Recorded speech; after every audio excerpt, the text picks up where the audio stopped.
Shalom teman-teman semuanya. Aku percaya hari ini Tuhan memiliki sesuatu yang luar biasa lewat renungan firman ini.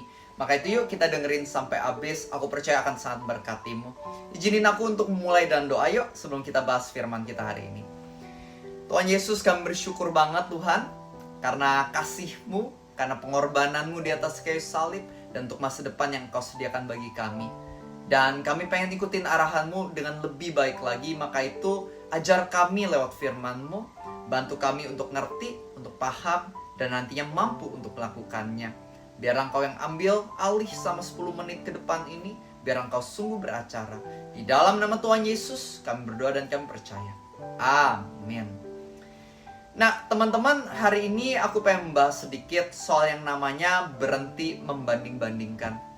Kadang-kadang kesalahan kita dalam kehidupan kita adalah kita suka membanding-bandingkan. Kita lihat orang itu, wah kesannya lebih kaya dari kita. Kita lihat orang itu, wah kelihatannya lebih talented. Kita merasa, orang itu gonta-ganti sepatu terus tahun ini udah beli 5 sepatu. Aku gak ada ganti sepatu, cuma ganti warna dari sepatu putih jadi sepatu kuning, butek gitu kan. Ini kok gak adil ya, dia jago nyanyi. Pas dia nyanyi, orang tuh sampai nangis terharu. Kalau aku nyanyi, orang nangis juga.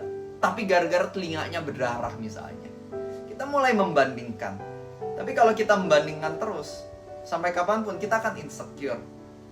Karena kita akan selalu menemukan orang yang kesannya lebih dari kita.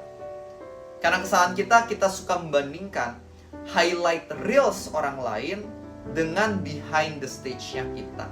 Bagian terbaik dari hidup orang lain kita bandingkan dengan bagian terburuk dari diri kita. Dan itu yang seringkali membuat kita stres dan insecure. Makanya hari ini aku pengen ingetin pada setiap dari kita, stop membanding-bandingkan. Lagi pula kalau kita membandingkan, selalu endingnya hanya ada 2. Antara kita jadi iri hati gara-gara ngelihat orang itu kesannya lebih dari kita, atau yang kedua kita jadi sombong karena kita merasa diri kita lebih dari orang lain. Maka itu berhenti membanding-bandingkan dan coba mulai untuk syukuri apa yang kamu punya dan fokus saja untuk kembangin diri kamu. Tujuan hidup kamu bukan untuk menjadi lebih dari orang lain, tapi tujuan hidup kamu adalah untuk menjadi lebih dari diri kamu yang sebelumnya. Untuk jadi versi terbaik dari dirimu. Itulah yang Tuhan inginkan dari hidupmu. Nah, aku pengen cerita sebuah kesaksian yang sangat menginspirasi hidupku. Aku mau kasih sebuah kesaksian dari seorang bernama Nick Vujicic. Nick ini terlahir tanpa tangan dan juga tanpa kaki. Dan oleh karena itu, dari dia masih kecil, dia suka dibully oleh orang-orang di sekitarnya. Mereka mengatakan, Nick, kamu gak punya tangan, gak punya kaki, mau kerja apa nanti di masa depan? Kamu cuma akan jadi beban buat orang tua kamu. Nick, kamu gak punya tangan, kamu gak punya kaki. Siapa wanita yang mau mencintai kamu apa adanya dan menikah dengan kamu? Oleh karena perkataan-perkataan negatif ini, Nick Vujicic jadi merasa insecure, depresi, bahkan ketika dia umur 10 tahun, dia berkepikiran mau mencabut nyawanya sendiri. Tapi karena dia keinget sama orang tuanya, dia gak pengen bikin sedih orang tuanya, gak pengen bikin orang tuanya semakin sengsara, Nick menggagalkan rencananya. Dia gak jadi lakukan itu semua. Tapi tetap dalam hatinya tidak ada yang namanya harapan. Hingga suatu hari, dia buka Alkitabnya, dan dia baca di dalam Alkitab dan kitab Yohanes waktu itu, Yohanes 9. Nick membaca kisah bagaimana Tuhan Yesus dan murid-muridnya sedang berjalan melewati sebuah kota dan ketemu dengan seorang yang terlahir buta. Murid-muridnya bertanya, Yesus, kenapa orang ini terlahir buta? Apakah karena dosanya atau dosa orang tuanya? Tapi Tuhan Yesus menjawab, bukan karena dosanya ataupun dosa orang tuanya, melainkan dia terlahir buta supaya kemuliaan Tuhan dapat dinyatakan melaluinya. Dan Tuhan Yesus akan mukjizat orang buta itu jadi bisa melihat. Ketika hal itu terjadi, harapan masuk ke dalam hati Nick Vujicic. Dia pikir, kalau misalnya Tuhan Yesus punya rencana di tengah keadaan orang buta ini, maka aku percaya Tuhan Yesus juga punya rencana di tengah aku yang gak punya tangan dan gak punya kaki. Sejak itu, mungkin keadaan Nick belum berubah, masih sama, gak punya tangan, gak punya kaki. Tapi dia mulai punya yang namanya harapan atau hope. Maka ketika ketemu orang-orang, dia mulai suka memotivasi orang-orang di sekitarnya. Sampai akhirnya mulai ada yang namanya sekolah, gereja, dan organisasi lainnya yang undang dia untuk memberikan motivasi. Dan ketika dia motivasi begitu, banyak orang yang terharu, tersentuh, hidupnya berubah. Bahkan akhirnya sekarang Nick Vujicic dia udah keliling ke puluhan negara, ketemu belasan presiden, memotivasi begitu banyak orang di seluruh dunia. Dan ada quotes yang aku suka banget. Nick Vujicic mengatakan, kamu punya pilihan, mau marah sama Tuhan atas apa yang tidak kamu miliki, atau bersyukur kepada Tuhan atas apa yang kamu miliki. Nick Vujicic dia berubah dari insecure jadi secure karena dia kenal Tuhan. Nick Vujicic dia berubah jadi orang yang tadinya sempat mau bunuh diri, malah jadi orang yang bisa memberkati, memotivasi, memberikan harapan untuk begitu banyak orang di seluruh dunia. Itu semua dimulai karena pengenalan akan Tuhan Yesus. Nah, sama halnya dalam hidupku, sama halnya di dalam hidupmu. Kamu bisa mulai berhenti membandingkan, punya rasa syukur dan kuasa besar jadi berkat dan inspirasi ketika kamu kenal pribadi Tuhan Yesus. Ketika kamu tahu betapa banyak berkat yang Tuhan udah berikan ke dalam hidupmu hari ini.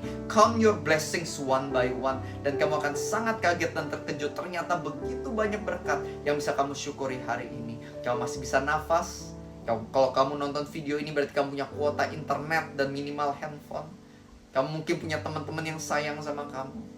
Kamu punya yang namanya firman yang hari ini bagus yang memberkati kamu. Kamu punya makanan, kamu masih hidup berarti masih makan setiap hari. Artinya juga pencernaanmu, saluran pernafasan masih sehat, masih baik. Bukankah itu semua blessing yang luar biasa dari Tuhan?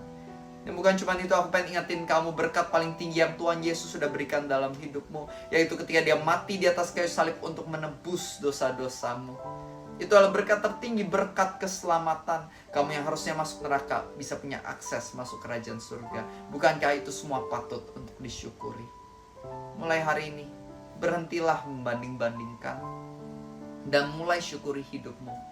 Ketika kamu merasa rumput tetangga lebih hijau, kamu lupa bahwa rumput milikmu sendiri juga sebenarnya udah sangat hijau. God bless you with so many blessings. Mulailah bersyukur. Jadi ketika kita terus membanding-bandingkan dan mengeluh, itu menyakiti hati Tuhan.